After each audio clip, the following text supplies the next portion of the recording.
اس صلاۃ پہ آج ہماری نشست ہے۔ مفسد سے مفسدات کی اس کی جمع، یعنی وہ اعمال، وہ امور جو نماز کو توڑ دیتے ہیں۔ آپ نماز جاری رکھے ہوئے ہیں لیکن کوئی ایسا کام کر بیٹھتے ہیں جن کی بدولت نماز نہیں رہتی، ٹوٹ جاتی۔ ان میں پہلا تو یہ ہے کہ جب ہم نے کہا تھا نا اللہ اکبر، تکبیر کہی تھی، اس کو بھی کہتے ہیں تکبیر تحریمہ، تحریم۔ اللہ اکبر کہنے کے ساتھ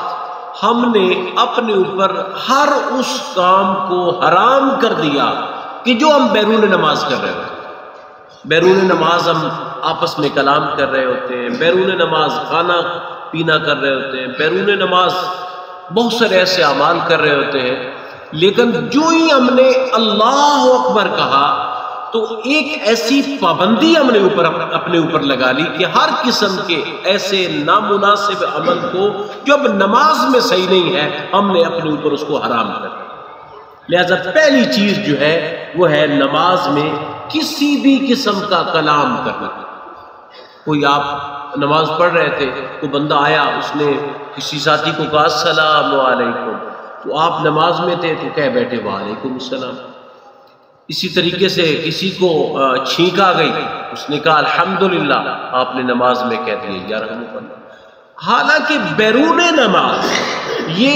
ایک حق تھا مسلمان کا، ایک مسلمان کے دوسرے مسلمان کے اوپر جو حقوق ہے نا جی، ان میں ایک یہ بھی ہے کہ جب وہ ملاقات کرے تو اس کو سلام کرے، اور جب جو ہے وہ اس کو چھینک آئے اور وہ الحمدللہ کہے تو بندہ اس کے جواب میں یرحمک اللہ کہے۔ لیکن نماز میں کسی قسم کا بیرونی کلام وہ اگر ہم کریں گے تو اس صورت میں نماز جو ہے وہ باطل ہو جائے گی، نماز اسی وقت ختم ہو جائے گی۔ لہٰذا بعض اوقات کسی بندے کو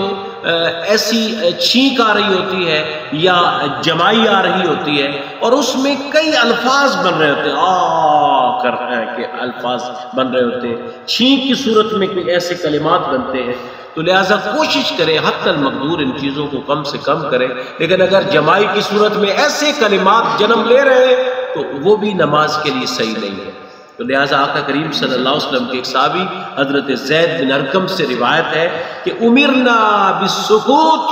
ہمیں سکوت کا حکم دیا گیا ہے، ونہینا عن الکلام، اور ہمیں نماز میں ہر قسم کے کلام سے منع کیا گیا ہے۔ ہم نے نہایت آسانی کے ساتھ اس چیز کو سمجھنا ہے کہ بنیادی مسئلہ یہ ہے کہ کسی قسم کا کلام بھی بیرونی اب وہ نماز میں صحیح نہیں ہے۔ ہاں نماز کے معمولات کو ہی کرنا ہے، کیونکہ ان المصلی کانہ یناجی ربہ، حدیث میں آتا ہے کہ نمازی جب نماز پڑھتا ہے اس لمحے وہ اپنے رب کے ساتھ سرگوشی کرتا ہے۔ میں نے پہلے بھی ایک نشست میں یہ بیان کیا تھا کہ یہ جو سرگوشی ہے، بالکل قریب آ کر اس کے کان میں کوئی راز کی بات کرنا ہر کوئی نہیں کر سکتا۔ یہاں پہ اتنے لوگ بیٹھے ہوئے، کسی آدمی کو جو ہے یہ نہیں ہوتا کہ ہر کسی کے کان میں آ کر بات کہہ لے۔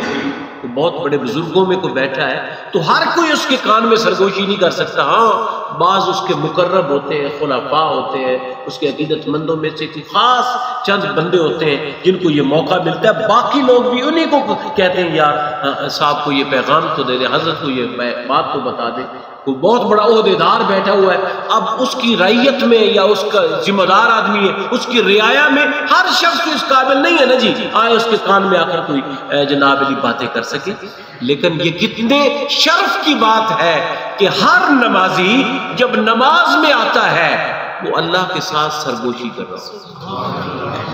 ہے، وہ اپنی راز کی بات وہ اللہ تعالیٰ کی بارگاہ میں بیان کر رہا ہوتا ہے، وہ اس بارے میں کہہ رہا ہوتا ہے کہ میری کون سنتا،